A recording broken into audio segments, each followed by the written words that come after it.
Conversa de fin de semana. Un despertar a un mundo de opiniones. Un despertar a un mundo de opiniones. Sean todas y todos bienvenidos. La Conversa de fin de semana. Dirige Omar Orlando Tobar Troches. La Conversa de fin de semana. La Conversa de fin de semana. Un despertar a un mundo de opiniones. Qué bueno que estén aquí con nosotros en este espacio de análisis y opinión alternativa, independiente, generado desde la provincia colombiana, desde acá, desde el norte del departamento del Cauca, al suroccidente de Colombia. El día de hoy queremos compartir con ustedes nuestra videocolumna que hemos titulado a manera de pregunta: ¿triunfa el chantaje? Y que está muy relacionada con los recientes hechos de la vida política, pero sobre todo lo que gira, todo el accionar político que gira en torno al nuevo gobierno nacional de Colombia del pacto histórico. Temas como el de la reforma tributaria, que esta semana ha ocupado la atención pública, y las diferentes actuaciones, eventos, declaraciones o silencios de los miembros del gobierno del pacto histórico, así como de su bancada en el Congreso durante estos primeros 100 días de gobierno del pacto histórico en Colombia. De eso queremos conversar con ustedes el día de hoy a través de nuestra videocolumna ¿Triunfa el chantaje? Antes de arrancar con esta videocolumna, quisiera agradecerles a todos ustedes por estar conectados, pedirles que por favor no se desconecten. Asimismo, pedirles que no se olviden de seguirle dando manita arriba, me gusta y volverse seguidores en nuestra página de Facebook. Por favor, conviértanse en nuestros seguidores. Lo mismo que sigan incrementando el número de nuestros suscriptores. Denle el botoncito de suscripción y también denle el botoncito de enseguida, el de la campanita. Agradecerles a las mujeres y hombres que se han vinculado a nuestra campaña Una Vaca por la Conversa. Se han metido al portal vaki.co de Colombia, que es muy intuitivo, y allí pues hacen su aporte económico y colaboran con este proyecto de comunicación alternativa. Para no alargarme mucho y mis agradecimientos, que pues siempre me quedaré cortico, permítanme también agradecerle y compartir con ustedes el mensaje de nuestros socios estratégicos, los amigos de Mincal Natural, que tienen un mensaje respecto a los productos que ellos comercializan, productos alimenticios, medicinales, elaborados por las comunidades indígenas de Nota. Antes de arrancar con la conversa del día de hoy, vamos con el mensaje de nuestros amigos de Mincal Natural.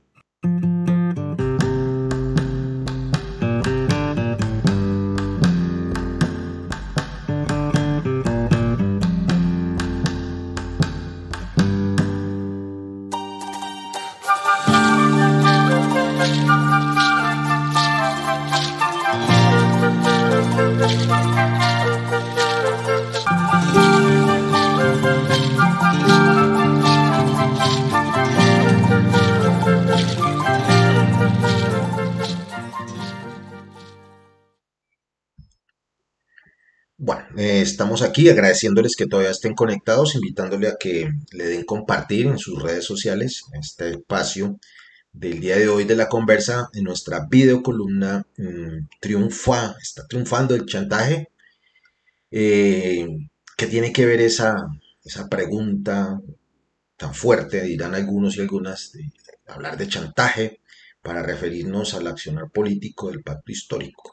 En general no es tanto que nos estemos refiriendo al pacto histórico como tal, sino específicamente a los aliados, comillas, aliados del pacto histórico que llaman Frente Amplio, y que durante estos primeros días del gobierno nacional de Gustavo Petro y Francia Márquez, a muchos de nosotros, y nosotros es decir, quienes apoyamos desde nuestras orillas diferentes, la llegada de esta propuesta de cambio de las prácticas políticas y en la forma de gobernar, de eso que originalmente se conoció como el pacto histórico, pero que después se deformó, y esa es una opinión muy mía, se deformó en una cosa que llamaba el Frente Amplio, explicado como necesario para poder ganar.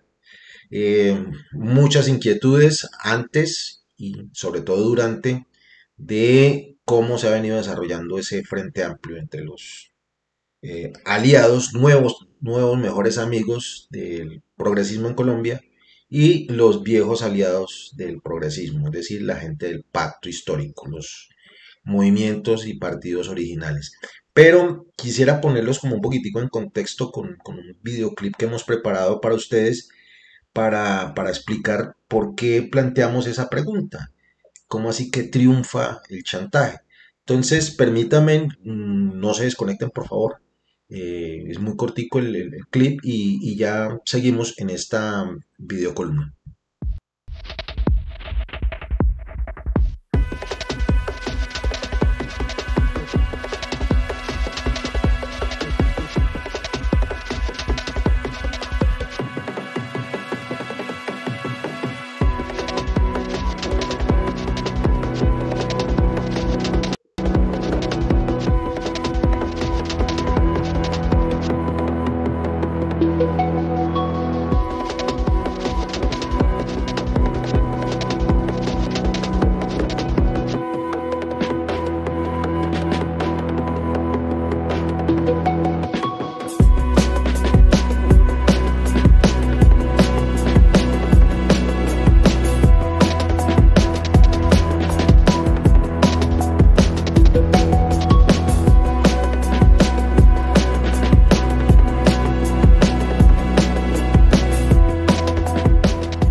Bueno, espero que hayan mirado con detenimiento el clip que les acabamos de compartir. La pregunta, ¿triunfa el chantaje en el gobierno del pacto histórico? Y antes de seguir con la conversa, quisiera aclarar, porque al igual que en los partidos de derecha, la extrema derecha, en los movimientos alternativos, también hay extremistas, hay fundamentalistas. Eh, pero en términos generales para todo el mundo, el derecho de opinar, el derecho de disentir, es algo que caracteriza la conversa de fin de semana y a quien les está hablando. El hecho mismo de que desde esta orilla hayamos apoyado de frente, sin ambaje alguno, esta propuesta, este programa de gobierno que se llamaba y se llama el Pacto Histórico, que no a la persona de Gustavo Petro, que no a la persona de Francia Márquez, sino a esa alianza originaria del Pacto Histórico, compuesta por los partidos que normalmente la gente asocia y asocia a la izquierda colombiana. Nosotros apoyamos esa propuesta. Pero eso no nos exime, no nos impide que seamos críticos con nuestros amigos y amigas a quienes apoyamos con nuestro voto y en campaña. Es más, es nuestro compromiso ético como, como un acto coherente con eso que nosotros votamos y promocionamos, que era el cambio en las costumbres políticas y en la forma de gobernar. Entonces, si nosotros a ustedes, a muchos de los que nos ven ahorita y nos escuchan desde esta misma tribuna, les dijimos, es necesario apostarle a la propuesta del pacto histórico porque dentro de esa estructura que piensa gobernar a Colombia y que está gobernando a Colombia, lo importante es empezar a cambiar las costumbres políticas electorales para la época de campaña, pero sobre todo de gobernar el país. Estamos cansados de más de 200 años de lo mismo y de los mismos y las mismas. Entonces, en ese mismo orden de idea, nos parece más que justo y más que necesario ser consecuentes con eso y es un deber ético que nos hemos impuesto, de empezar a señalar aquellas fallas, aquellos hierros o aquellas desviaciones de ese ideario por el cual nosotros votamos, que se llama pacto histórico. Hecha esta salvedad, ahora sí vamos a hablar de eso que nosotros estamos nombrando como chantaje. Independiente de que aquí hasta el programa pasado, y vamos a seguir haciéndolo, ni más faltaba, hemos denunciado la manipulación mediática de la información a cargo de los pulpos de la comunicación, que son los mismos pulpos económicos de este país, y que han tratado de desdibujar el accionar, el gobierno del pacto histórico, es decir, minimizando una cantidad de avances que en estos poquitos días, casi 100 días, se han logrado, muchos más de los que los gobiernos que ellos apoyaron, ellos me estoy refiriendo a los medios de comunicación y sobre todo a sus dueños, durante 200 años. Este gobierno de Gustavo, en cabeza de Gustavo Petro y Francia Márquez, ha hecho grandes avances en poquito tiempo, pero esos no son motivo de titulares ni de análisis. Aquí lo que se ha hecho es un ataque feroz, indiscriminado, vulgar en muchos casos, en contra de las personas. Y eso sí me parece pues rayano pues casi que en lo delictivo, para tratar de hacerle creer a la gente que este gobierno es malo y que quienes gobiernan pues son malas personas. Nada más lejos de la realidad. Hecha esta aclaración y vuelvo y digo, vamos a seguir denunciando eso, como a través de los medios de comunicación masivos le están metiendo una cantidad de mensajes a la gente mentirosos, el 100% de ellos, lejos de la realidad o manipulados para hacerles creer que este es un mal gobierno. Todo lo contrario. Sin embargo, no podemos tampoco taparnos los ojitos y los oídos, mucho menos la boca, para no darnos cuenta y no señalar que ese avance y muchos de los tropezones, de los palos a la rueda del cambio, son consecuencia de la decisión política de la dirigencia del pacto histórico a la hora de la campaña electoral para llegar a la presidencia y vicepresidencia de Colombia. Les decía al principio que una de esas concesiones de esos sapos que nos tocó tragarnos a muchos, fue la conformación del mal llamado Frente Amplio. Eh, Se nos lo vendió como, y así lo entendimos, y creo que todavía lo entendemos como un mal necesario, es decir, las fuerzas progresistas de izquierda de este país no daban, en apariencia, para asegurarle un título, un triunfo contundente a la propuesta del pacto histórico. Y lo vimos en la primera vuelta, es decir, cuando no fuimos capaces de cambiar a toda la clase política tradicional, a todos los chanchulleros, corruptos, delincuentes del Congreso. Ahí hay muchos, todavía hay muchos. Cuando dejamos que las taras históricas que nos han agobiado, fanatismo religioso, fanatismo político, la ignorancia, pesaran más a la hora de decidir por quién íbamos a votar en el Congreso. Y terminamos reeligiendo a un buen número de esos politicastros y politiqueros y politiqueras que han sumido a este país en la ignorancia, en el atraso, pero sobre todo en la pobreza, en la miseria, el hambre, la violencia y la muerte durante 200 años. Allí están todavía, hacen mayorías, entre otras cosas. Pues bien, nos tragamos el sapo con tal de llegar al gobierno para empezar a generar ese cambio a través del ejercicio del poder político administrativo de la presidencia de la República y tratar de conformar unas mayorías, algunos llaman espurias, comparto ese calificativo, es decir, no muy santas, como muy mínimas, para tratar de sacar adelante los proyectos legislativos, los proyectos de ley que ese cambio que estaba en el programa y que está en el programa del pacto histórico requiere.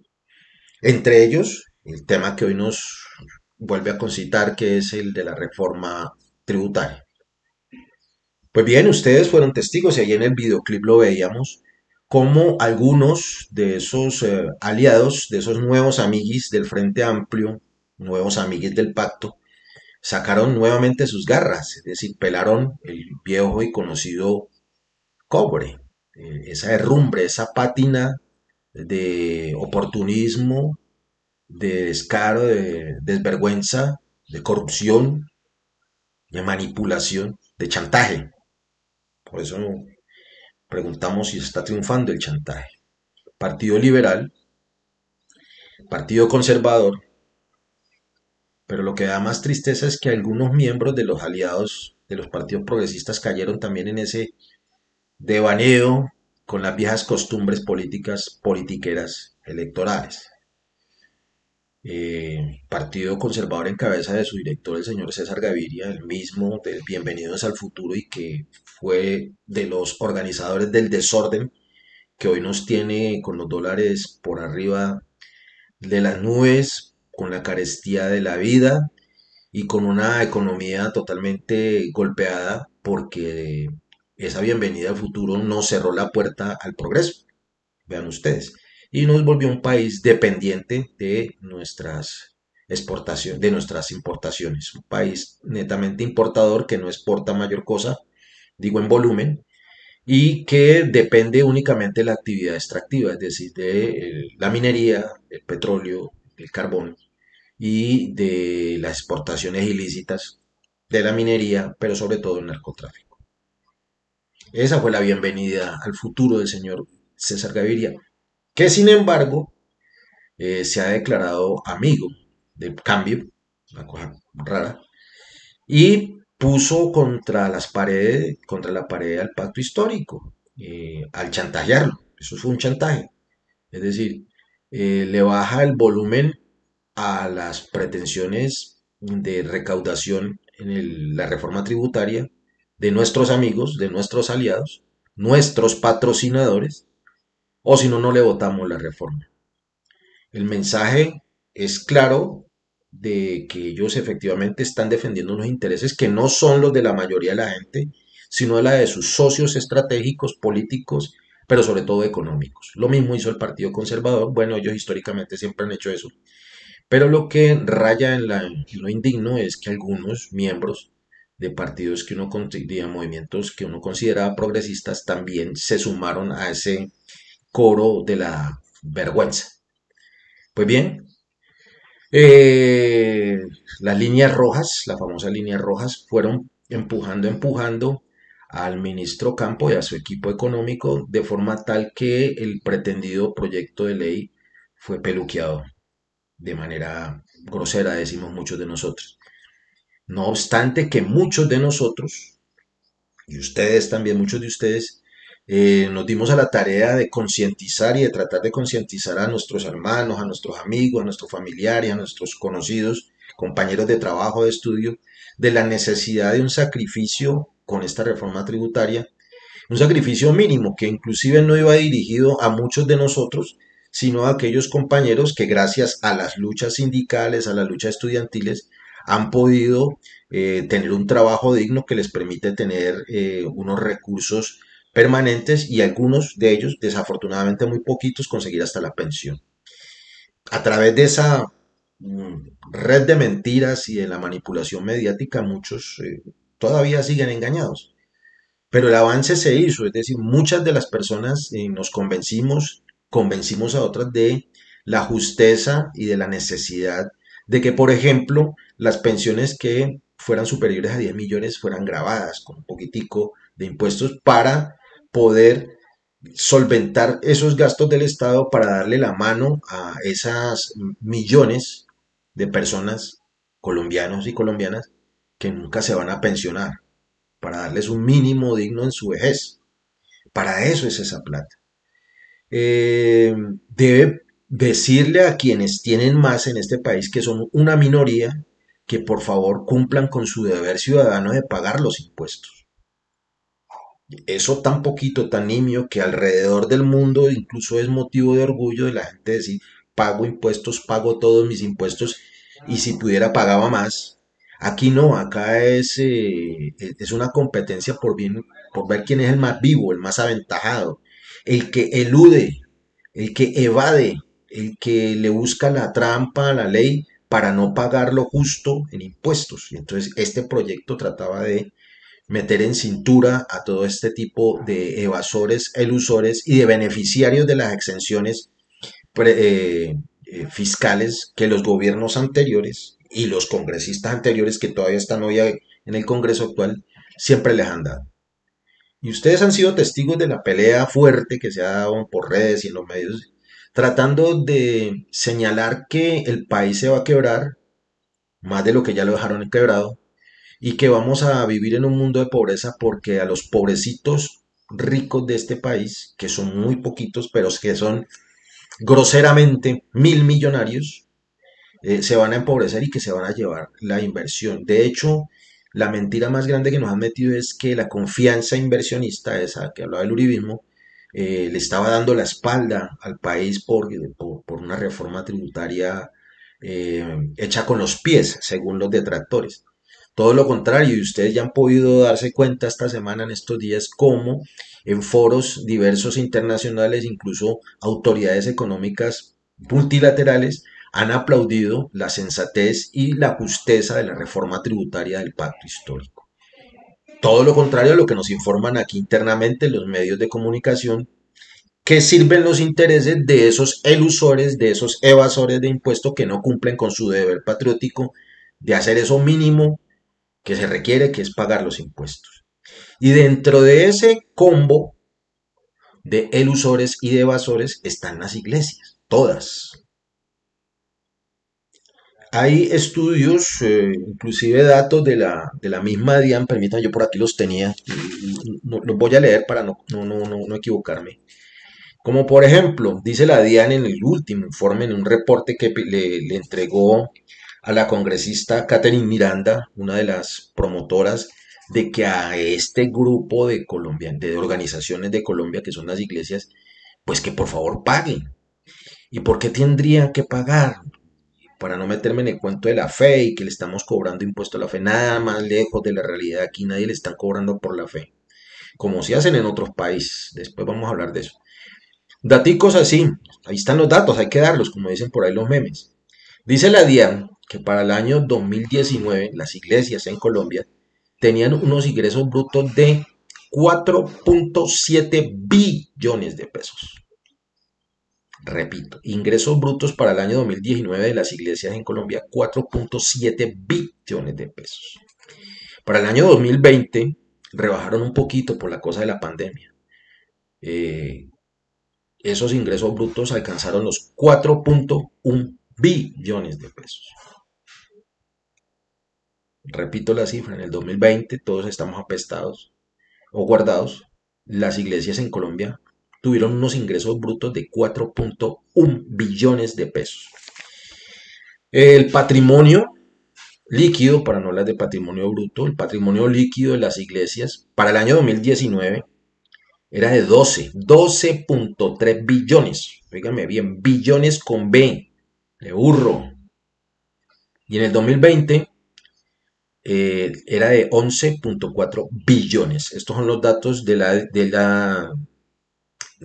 Valora Analytic tomados de la DIAN. Cifras billonarias, ni siquiera 1.000 millonarias, billonarias. Y entonces se nos ha metido el cuento de que es que le quieren cobrar la fe a la gente. No, nada también más lejos de la realidad.